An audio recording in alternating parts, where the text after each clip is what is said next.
Sir ఇప్పుడు PoK కాశ్మీర్‌లో కూడా సేమ్ మళ్ళీ ఏమైనా యుద్ధాలు జరిగితే మన హిందువులు మనకు రిటర్న్ వస్తే అంటే ఇప్పుడు లైక్ ఆల్రెడీ వాళ్ళు పాకిస్తాన్ మభ్యపెట్టడం ఇదంతా ఉంది కదా! వాళ్ళ ప్రలోభాలతో ఉన్నారు కాబట్టి మళ్ళీ మన వాళ్ళు మనకొచ్చే ఛాన్సెస్ ఏమైనా ఉందా? లేదంటే ఇంక మొత్తం ఆటేనా ఇంక కాశ్మీర్ అంతా?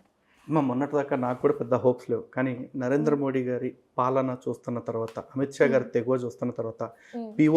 పీఓకే ఒక్కటే కాదు. హ్మ్.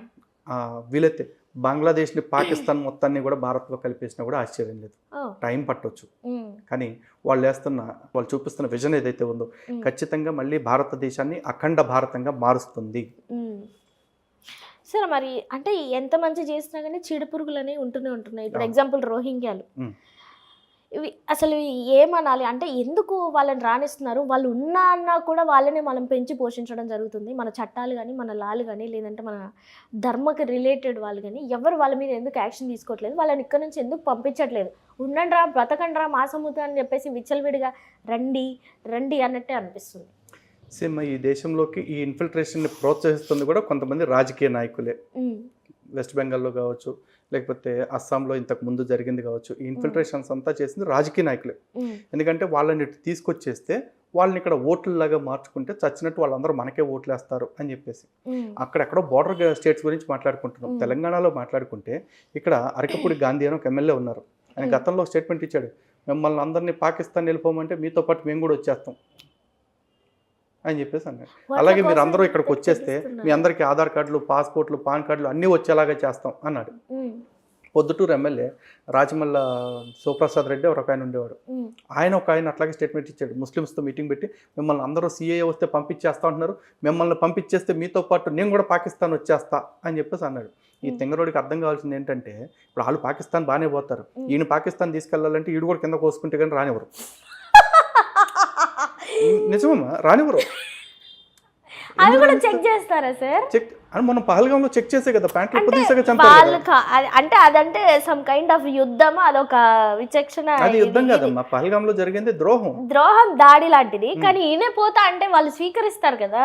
బోర్డర్ దాకానే ఈయన్ని తీసుకెళ్తారు. ఆ! బోర్డర్ దాటాలంటే మాత్రం ఆ! మాకెలా ఉందో నీకలాగే ఉండాలి. ఆహా! అంతే.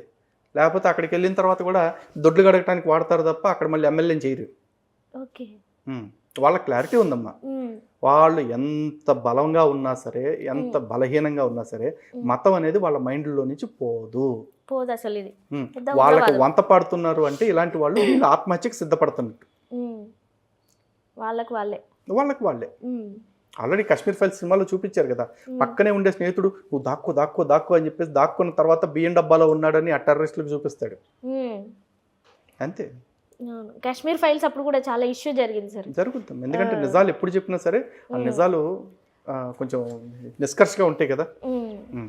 ఇంకొకటి పీఠాధిపతులుంటారు సార్ చాలామంది మన హిందూ ధర్మాల్లో.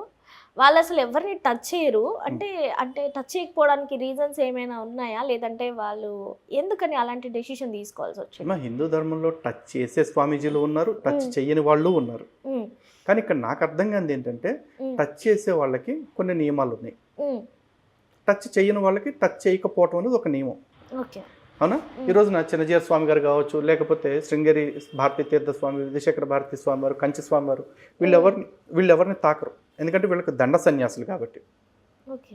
వీళ్ళు ఎందుకు ఎవరిని తాకరు అంటే వాళ్ళకి ఆ నియమం వాళ్ళ ఆచారంగా వస్తా ఉంది. దాన్ని ఆళ్ళు పాటిస్తున్నారు. హ్మ్. ఆ ఆచారాన్ని, నియమాన్ని గౌరవించే వాళ్ళే వాళ్ళ దగ్గరికెళ్తున్నారు. హ్మ్. ఇప్పుడు నిన్ను బలవంతంగా ఎవరన్నా మా చిన్నజీయర్ స్వామి వారి దగ్గరికి నువ్వు వెళ్ళాల్సిందే అని చెప్పి ఎప్పుడైనా రెచ్చగొట్టి పంపారా? లేదు సార్. లేదు కదా! అలా ఏం ఉండదు. ఇప్పుడు ఆయన నన్ను ముట్టుకోవడం తెలిసినా నాకు నచ్చే వెళ్తున్నాను. హ్మ్. ఎందుకంటే ఆయన ఆచారం అది. హ్మ్. నిజానికి ఈ ఆచారం ఎందుకొచ్చింది అంటే ఆధ్యాత్మికంగా ఒక కారణం ఉంటుంది.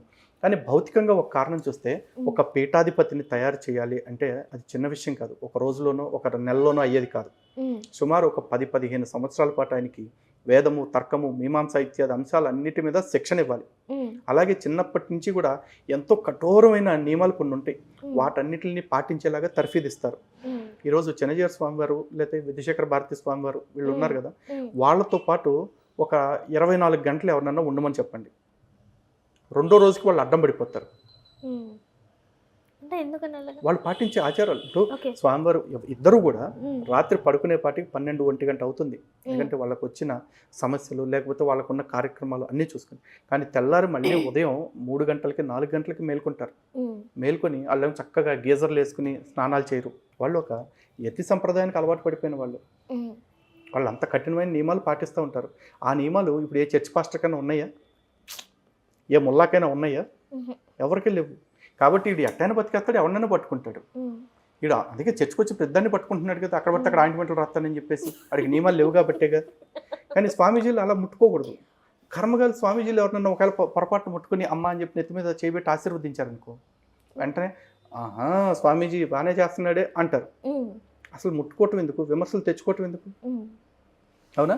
ఇన్ని నియమాలు పాటిస్తూ తర్ఫీదు ఇచ్చిన వాళ్ళు నిజంగా పూర్వకాలపు రోజుల్లో ఏవైనా ఒక అంటువ్యాధుల వల్ల లేకపోతే ఒకళ్ళని ముట్టుకోవటం వల్ల ఏదైనా వ్యాధి ప్రబలి ఆ పీఠాధిపతికి ఏదైనా అయ్యింది అనుకోండి సడన్గా, ఉమ్, ఆ పీఠం పరిస్థితి ఏంటి? ఎందుకంటే పీఠం అంటే కేవలం నా ఒక 1000 గజాలు 2000 గజాల స్థలం కాదుగా. ఉమ్, ఆ పీఠం కింద కొన్ని వందల ఆలయాలు ఉంటాయి, కొన్ని వేల మంది భక్తుల విశ్వాసం ఉంటుంది. ఉమ్, మరి ఆ పీఠాధిపతి అంత మంచి పీఠాధిపతిని మళ్ళీ తయారు చేయాలంటే మళ్ళీ ఒక 10-15 ఏళ్ళు పడుతుంది. ఉమ్, మరి ఆలోపు ఈ పీఠాన్ని ఎవరు కేర్టేక్ చేస్తారు? ఉమ్, సో కొన్ని నియమాలు పెట్టారు, ఆ నియమాలని గౌరవించే వాళ్ళ దగ్గరికి వెళ్తూ ఉన్నారు. వాళ్ళు టచ్ చేయట్లేదు అని ఏడవటం కాదు. సమాజంలో టచ్ టచ్ టచ్ అంటే చాలామంది మోసం చేస్తున్నారు. వాళ్ళు చేసే మోసాలను చూసి ఏడవండి, బాగుపడతారు. Okay sir.